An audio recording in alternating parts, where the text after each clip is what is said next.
ನಮಸ್ಕಾರ. ಇವತ್ತು ನಾವು ನೋಡ್ತಾ ಇರೋದು ಒಂದು ಯೂಟ್ಯೂಬ್ ಸ್ಕ್ರಿಪ್ಟ್ನ ಕೆಲವು ಭಾಗಗಳನ್ನ. ಇದು ಯಾವುದ್ರ ಬಗ್ಗೆ ಅಂದ್ರೆ ಅಲೋವೆರಾ, ಅಂದ್ರೆ ನಮ್ಮ ಲೋಳೆಸರ ಇದೆಯಲ್ಲ ಅದ್ರ ಬಗ್ಗೆ. ನಿಸರ್ಗದ ಔಷಧಿ ಅಂತ ಒಂದು ಸೀರೀಸ್ನ ಭಾಗವಂತೆ ಇದು. ಸಾಮಾನ್ಯವಾಗಿ ಎಲ್ಲರ ಮನೆಯಲ್ಲೂ ಇರುತ್ತೆ ಈ ಗಿಡ.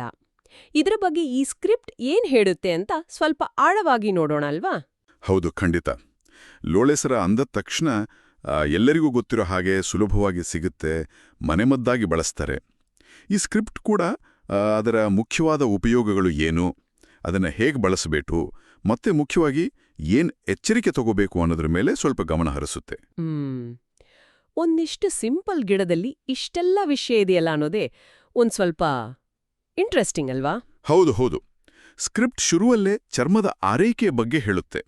ಅಂದ್ರೆ ಬಿಸಿಲಿಗೆ ಹೋದಾಗ ಚರ್ಮ ಕೆಂಪಾಗೋದು, ಸಣ್ಣ ಪುಟ್ಟ ಸುಟ್ಟ ಗಾಯಗಳು, ಸ್ಕಿನ್ ಡ್ರೈ ಆಗೋದು, ಇಂಗಿರುವ ಸಮಸ್ಯೆಗಳಿಗೆಲ್ಲ ಲೋಳೆಸರ ಹಚ್ಚಿದ್ರೆ ಸಾಕು ಅಂತಾರೆ. ಇದು ಸಾಮಾನ್ಯವಾಗಿ ಎಲ್ಲರಿಗೂ ಗೊತ್ತಿರೋ ವಿಷಯವೇ ಅಲ್ವಾ?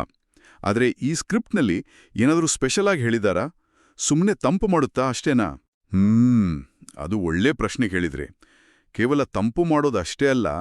ಈ ಸ್ಕ್ರಿಪ್ಟಿನ ಪ್ರಕಾರ ಲೋಳೆಸರದಲ್ಲಿರೋ ಕೆಲವು ವಸ್ತುಗಳಿದೆಯಲ್ಲ, ಅವು ಸ್ಕಿನ್ ಇನ್ಫ್ಲಮೇಷನ್ ಕಡಿಮೆ ಮಾಡುತ್ತೆ. ಅಂದ್ರೆ ಚರ್ಮದ ಉರಿಯೂತ ಕಡಿಮೆ ಆಗುತ್ತೆ, ಮತ್ತೆ ಚರ್ಮದ ಸೆಲ್ಸ್ ಬೇಗ ರಿಪೇರ್ ಆಗೋಕ್ಕೂ ಹೆಲ್ಪ್ ಮಾಡುತ್ತೆ ಅಂತ. ಅಂದ್ರೆ ಇದು ಬರೀ ಮೇಲ್ನೋಟಕ್ಕೆ ಅಲ್ಲ, ಒಳಗಿನಿಂದಲೂ ಚರ್ಮದ ಆರೋಗ್ಯಕ್ಕೆ ಒಳ್ಳೆಯದು ಅಂತ ಹೇಳ್ಬೋದು. ಅಷ್ಟೇ ಅಲ್ಲ, ಕೂದಲು ಬೆಳವಣಿಗೆಗಳು, ತಲೆಹೊಟ್ಟು ಸಮಸ್ಯೆಗೂ ಇದು ಪರಿಹಾರ ಅಂತ ಕೂಡ ಉಲ್ಲೇಖ ಮಾಡಿದ್ದಾರೆ. ಓ, ಹಾಗಾದ್ರೆ ಇದು ಬರೀ ಸೌಂದರ್ಯಕ್ಕೆ ಸೀಮಿತ ಅಲ್ಲ. ಕೂದಲು ಬೆಳವಣಿಗೆಗೆ ಹೇಗೆ, ತಲೆಹೊಟ್ಟು ನಿವಾರಣೆಗೆ ಜೆಲ್ ಜೊತೆ ನಿಂಬೆ ರಸ ಇಲ್ಲಂದ್ರೆ ತುಳಸಿ ಎಲೆ ಪೇಸ್ಟ್ ಹಾಕಿ ಬಳಸೋ ವಿಧಾನ ಹೇಳಿದ್ದಾರೆ. ಅದು ಎಫೆಕ್ಟಿವಾ? ಅದರ ಹಿಂದೆ ಏನಾದ್ರೂ ಸೈಂಟಿಫಿಕ್ ರೀಸನ್ ಇದೆಯಾ? ಸ್ಕ್ರಿಪ್ಟ್ ಅದರ ಸೈಂಟಿಫಿಕ್ ಡೀಟೇಲ್ಸ್ಗೆ ಹೋಗಿಲ್ಲ ಬಿಡಿ.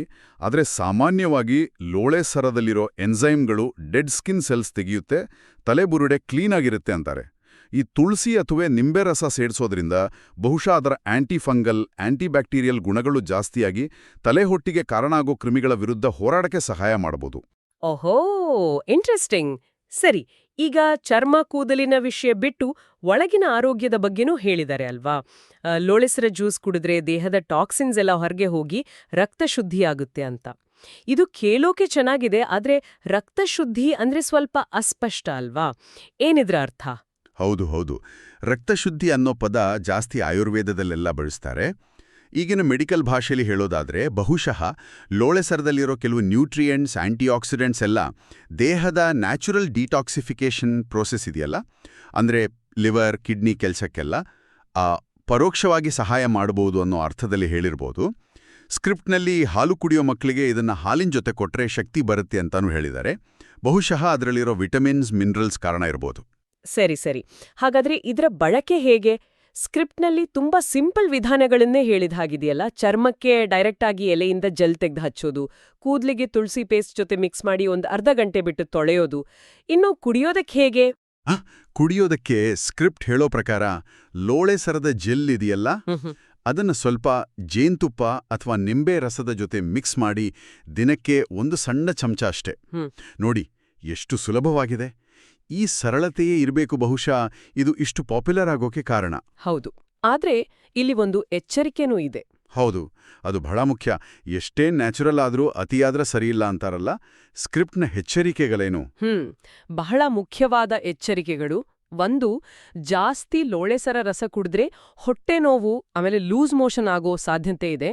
ಯಾಕಂದ್ರೆ ಅದರಲ್ಲಿ ಅಲೋಯಿನ್ ಅಂತ ಒಂದು ಅಂಶ ಇದೆ, ಅದಕ್ಕೆ ಸ್ವಲ್ಪ ವಿರೇಚಕ ಗುಣ ಇದೆ. ಇನ್ನೊಂದು, ಇದು ತುಂಬಾ ಮುಖ್ಯ, ಗರ್ಭಿಣಿಯರು ಆಮೇಲೆ ಹಾಲುಣಿಸೋ ತಾಯಂದಿರು ಡಾಕ್ಟರ್ ಸಲಹೆ ಇಲ್ದೆ ಇದನ್ನ ಕುಡಿಲೇಬಾರ್ದು ಅಂತ ಸ್ಪಷ್ಟವಾಗಿ ಹೇಳಿದ್ದಾರೆ. ಕೆಲವರಿಗೆ ಅಲರ್ಜಿನೂ ಇರ್ಬೋದು. ಅದಕ್ಕೆ ಹೊಸದಾಗಿ ಟ್ರೈ ಮಾಡೋ ಮುಂಚೆ ಸ್ವಲ್ಪ ಕೈಗೆ ಹಚ್ಚಿ ನೋಡ್ಕೊಳ್ಳೋದು, ಪ್ಯಾಚ್ ಟೆಸ್ಟ್ ಒಳ್ಳೇದು. ಹಾಗಾದ್ರೆ ಈ ಯೂಟ್ಯೂಬ್ ಸ್ಕ್ರಿಪ್ಟ್ನಿಂದ ನಮ್ಗೆ ಗೊತ್ತಾಗೋ ಮುಖ್ಯ ವಿಷಯ ಅಂದ್ರೆ ಲೋಳೆಸರ ಸುಲಭವಾಗಿ ಸಿಗತ್ತೆ, ತುಂಬಾ ಉಪಯೋಗ ಇದೆ, ಚರ್ಮಕ್ಕೆ, ಕೂದಲಿಗೆ, ಸ್ವಲ್ಪ ಮಟ್ಟಿಗೆ ನಮ್ಮ ಒಳಗಿನ ಆರೋಗ್ಯಕ್ಕೂ ಸಹಾಯ ಮಾಡತ್ತೆ. ಆದ್ರೆ ಬಳಸುವಾಗ, ಅದರಲ್ಲೂ ಕುಡಿಯುವಾಗ ಮಿತಿ ಇರ್ಬೇಕು, ಎಚ್ಚರಿಕೆನೂ ಇರ್ಬೇಕು. ಖಂಡಿತವಾಗಿ. ಈ ಚರ್ಚೆಯಿಂದ ಒಂದು ಯೋಚನೆ ಬಂತು ನೋಡಿ. ನಮ್ಮ ಸುತ್ತಮುತ್ತ ಸಿಗೋ ಇಂಥ ಎಷ್ಟೋ ಗಿಡಗಳಲ್ಲಿ ನಮ್ಗೆ ಗೊತ್ತಿಲ್ಲದೆ ಇರೋ ಅದೆಷ್ಟೋ ಆರೋಗ್ಯ ಲಾಭಗಳು ಇರ್ಬೋದಲ್ವೇ?